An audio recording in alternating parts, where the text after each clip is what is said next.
So you're going to be looking at two local businesses and what market research they do.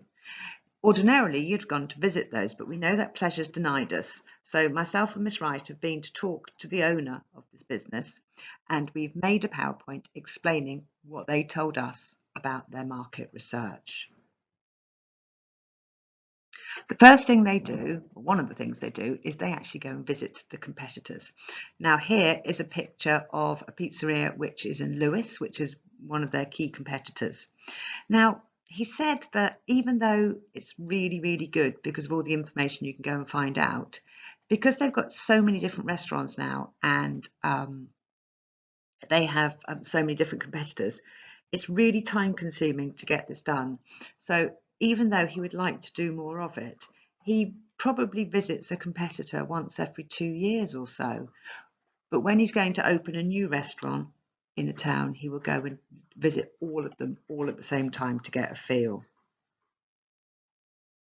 The unique selling point of this chain of restaurants is that it is Neapolitan. It comes from Naples. It's Neapolitan street food.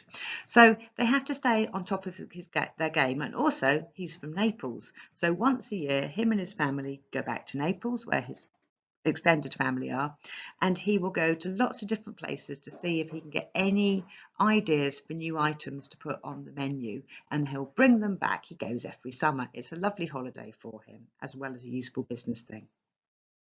They have social media accounts. I've got here Instagram and Facebook. Now, the only way that they use this for market research is that customers can put a comment on it. You can see that they don't have a huge amount of followers, so it probably isn't their greatest source. They don't use any online polls or anything like that. It's a very, very straightforward social media presence. When they're putting together new menus and things like that and got new items they're thinking on, what they will do is to gather together a group of friends. Currently now it would only be 6, but in the past it would have been a larger amount. They'll cook all the said items for they're thinking about putting on the menu and get feedback from all their friends who'll come and have their dinner and taste them. So here we have a chocolate and Malteser and marshmallow, I think, pizza, which they were considering. So they would have done that against a Nutella and a banana one. They'd have all tasted them, have a good old discussion, then decided what's going to go on the menu. They are very keen to find out what their customers think about their restaurant service and their food. Comments either good or bad. Now, quite often, you go and eat, you go home, you don't leave a comment. So what they do on the receipt from their restaurant is if you leave a comment, you will get 10% off your next bill as a little encouragement for you to comment good and bad about the food. There are lots of different online review sites and they look at them all. They look about them for what people are saying about them, and they look about them seeing what they find out about their competitors as well. It's very important to them to stay up to date with their online reviews. They peruse their past sales data.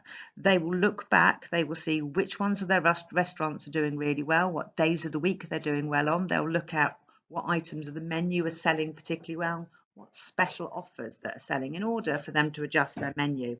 But because they use quite a lot of Uber Eats and Deliveroo and Just Eat these days, they're able to analyse that data in detail. They're able to spot customers who come back over and over again.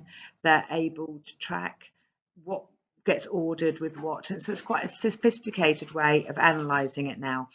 But it is quite time consuming to analyse that data because there's not many people who work in the business and the management of it. And finally, what they do, as you would, is they look at all the competitors' websites and social medias.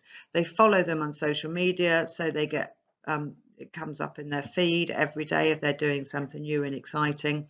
And on average, they say they go and have a look at competitors' website once a month, unless something unusual has happened, just so they can get a feel of the market and what is going on.